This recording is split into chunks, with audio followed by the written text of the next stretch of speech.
Vaishnavi video எல்லாருமே பார்த்துருப்பீங்க. விஜயனோட டீஷர்ட்ல விஜயனை photo போட்டிருக்கு. அதை வந்து போகி அன்னைக்கு வந்து எல்லாமே வந்து பழசெல்லாம் எரிப்பாங்களா, அந்த கான்செப்ட்ல வந்து விஜயனோட படம் போட்ட டீஷர்ட்டை வந்து எரிக்கிற மாதிரி ஒரு வீடியோ வந்து வைஷ்ணவி மேடம் வந்து போட்டிருக்காங்க.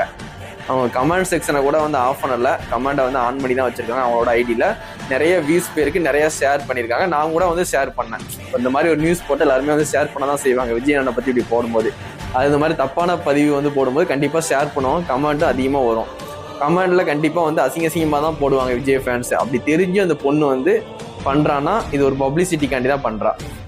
இப்போ இந்த வீடியோ வந்து நிறைய வியூஸ் போயிடுச்சா, நிறைய கமெண்ட் வந்துருச்சு, நிறைய ஷேர் ஆயிடுச்சா, அதனால வந்து திருப்பியும் வந்து இன்னொரு வீடியோ இதே மாதிரி ட்ரை பண்ணுவோம், இன்னும் நிறைய வியூஸ் போகும், நம்ம இன்ஸ்டா ஐடிக்கு நிறைய ஃபாலோவர்ஸ் வருவாங்க, நம்ம இன்னும் பப்ளிசிட்டி ஆகலாம், அந்த ஒரு கான்செப்ட்லாம் அந்த பொண்ணு பண்ணிக்கிட்டு இருக்கு. அதனால வந்து ஏற்கனவே விஜயன் ஃபேன்ஸ் வந்து படம் ரிலீஸ் ஆகலை, கட்சியில் உள்ளவங்க அங்கே சிபிஐ விசாரணை போய்கிட்டு இருக்கு, இந்த பஞ்சாயத்தில் இருக்காங்க.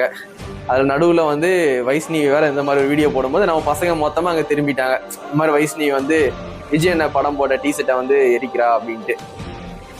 இப்போ வைஷ்ணவி இருக்கிறது வந்து ஒரு ஆளுங்கட்சியோட சப்போர்ட்டோட தான் இருக்கா. நம்ம வந்து எல்லாருமே சாதாரண விஜய் ஃபேன்ஸ், நமக்கு பேக்ரவுண்டு அந்த மாதிரி நமக்கு யாரும் வரமாட்டாங்க. அதனால் வந்து பசங்க யாருமே கமெண்டில் திட்டுறதோட வச்சுக்கோங்க. தனியாக அவளை தாக்குற மாதிரி ஏதாவது பண்ணிங்கன்னா, அவள் இதுக்கு முன்னாடி 2-3 யூடியூபர்ஸ்லாம் வந்து கம்ப்ளைண்ட் பண்ணி கேஸ் போட்டிருக்கா வைஷ்ணவி, சரிங்களா? அந்த மாதிரி உங்களுக்கும் வந்து கேஸ் போட்டுருவா. அந்த ஒரு பேக்ரவுண்ட் இருக்குதுனால தான் அவள் பண்ணிக்கிட்டு இருக்கா. நமக்கு எந்த பேக்ரவுண்டும் கிடையாது. இப்போ நம்ம வந்து வைஷ்ணவியை திட்டுறோம், ஏதாவது பண்ணுறோன்னு வச்சுக்கோங்க, அவள் கேஸ் கொடுத்து உள்ளே போட்டான்னு வச்சுக்கோங்க, நம்மளை வந்து கட்சி வந்து காப்பாற்றாது, புஷியானந்த் ப்ரோவும் வந்து காப்பாற்ற மாட்டார்.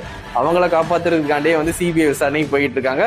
இந்த டைமில் வந்து நீங்களாம் எதுவும் பண்ணி மாட்டிக்காதீங்க. எனக்கு அந்த வீடியோ பார்க்கும்போது எனக்கு கொஞ்சம் கஷ்டமாக தான் இருந்துச்சு. விஜய் படம் போட்டிருக்குது எரிக்கிறாளே அப்படின்ட்டு ஒரு கொஞ்சம் ஏன் இந்த மாதிரிலாம் அந்த பொண்ணு பண்ணுறா அப்படின்ட்டு எனக்கு கொஞ்சம் வருத்தமாக தான் இருந்துச்சு. அந்த மாதிரி ஒன்றும் பண்ண முடியாது, சரிங்களா? அதுக்காண்டி அந்த பொண்ணை வந்து ஏதாவது நீங்கள் வந்து வீடியோ போடுறீங்க, திட்டி போடுறீங்கன்னா, அந்த பொண்ணு வந்து என்னைய வந்து ஒரு பொண்ணை எப்படி திட்டி போடுறாங்க விஜய் ஃபேன்ஸு, இல்லை விஜயனே வந்து கேட்க மாட்டேங்காங்க அப்படின்னு சொல்லி அவ ஒரு வீடியோ போடுவா, சரிங்களா? அப்படி இல்லாட்டி உங்கள் மேலே வந்து கேஸ் கொடுப்பா. இந்த மாதிரி வந்து ஒரு பொண்ணுன்னு பார்க்காம இப்படி வந்து நீங்கள் வந்து மாஃபிங் பண்ணி போடுறாங்க அப்படின்ட்டு உங்கள் மேலேயே கேஸ் கொடுப்பா. நீங்கள் தான் வந்து கேஸில் மாட்டிப்பீங்க. அந்த வீடியோ பார்க்கும்போது எனக்கும் வருத்தமாக தான் இருந்துச்சு. எல்லா விஜய் ஃபேன்ஸுக்கும் டியில் வந்து விஜய் ஃபோட்டோவை போடும்போது வருத்தமாக தான் இருக்கும்.